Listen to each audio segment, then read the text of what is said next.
Welcome to your in-depth weekly horoscope for week commencing the 17th of October for the Sun or the Ascendant.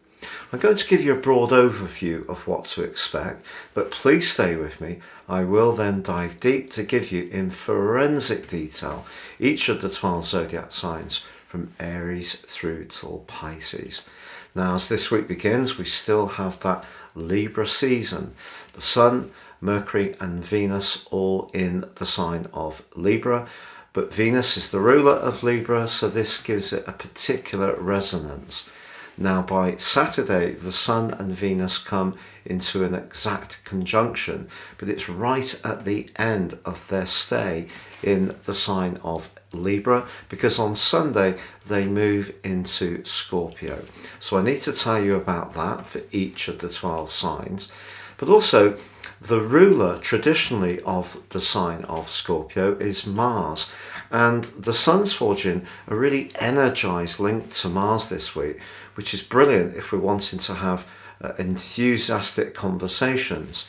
The problem is that Mars continues to be compromised by the swirling mist that is Neptune, and that's in the 12th solar house. So the potential for gossip or misunderstandings is still quite high, but if we can get our facts straight and we have a real sense of wanting to work in some kind of cooperative, collaborative, collegiate way, the Sun's conjunction with Venus by the end of the week can really, on the face of it, point towards improvements around relationship matters. It's just that in the very heart of this week, there is also a square between the Sun and Pluto. And this is much more complex. It's exact on Wednesday, but it is there, getting tighter to that exact point for most of this week. And of course, Pluto is very much the planet of power. So any relationship matter may require, if it has not been quite going as each party wants, an intense discussion. If it's possible to use the more diplomatic energies of Venus and the more detached vibe of Mercury, which does continue a very bubbly opposition to Jupiter, if we can continue to do that and rise above the need to, be very forceful in our approach, which comes from Pluto, then solutions can be found. But if that's not possible, I think that the move of the Sun and Venus into Scorpio, along with Saturn going direct on Sunday, could signal a separation in a tie that isn't working, or it can see something settle down in a much deeper and more productive and positive and committed way. So it's a bit of a make or break week for relationships in general for many of us, but how this plays out for your particular zodiac sign is what I will explain. Now, if you would like to ascend above this zodiac broadcast, year 2023 is racing up.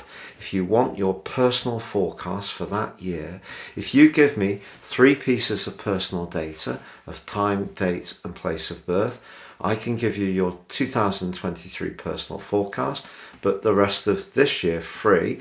Plus, in my special package, your roadmap, your character analysis, which can help to guide your moves for the rest of your life.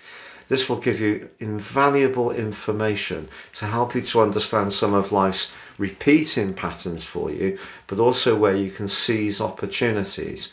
Please see the link below for more information. If you're new to my channel, I'd be honoured if you would subscribe.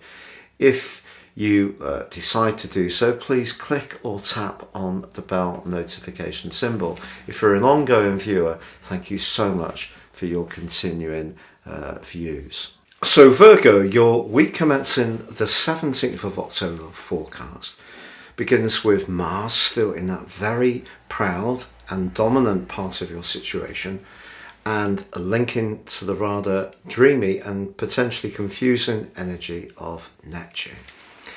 Now, later this week, the Sun actually comes into an exact trine with Mars in a much more constructive way. So if you are wanting to work in a way towards raising your profile, but also increasing your income, which is something we can all relate to at this time of increasing costs, that particular influence, the Sun and Mars, is very dynamic. And with Venus in the mix as well, your desire to improve your situation, Venus in the second house, can be strong, but you can also use a degree of subtlety in terms of the way that you're being rather more dynamic.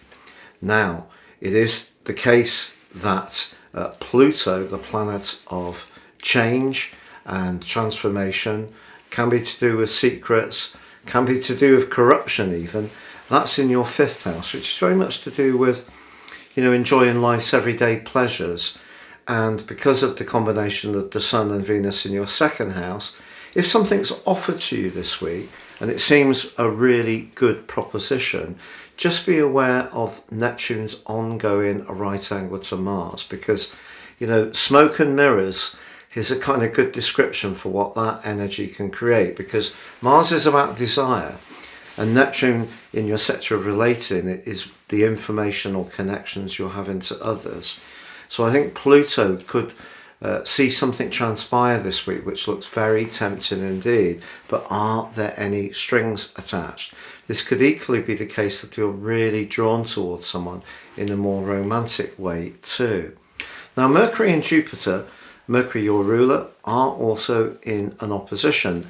Now that can give you a sort of a sense of hope to find solutions for some of the challenges you've got, but it also cautions you not to jump to any quick decisions. Now on Saturday, the Sun and Venus are exactly conjunct, so this would be a good time to enjoy some creature comforts. If you're someone who enjoys good food, for example, a lovely home prepared meal and a really nice glass of wine may be something that really reaches into this energy.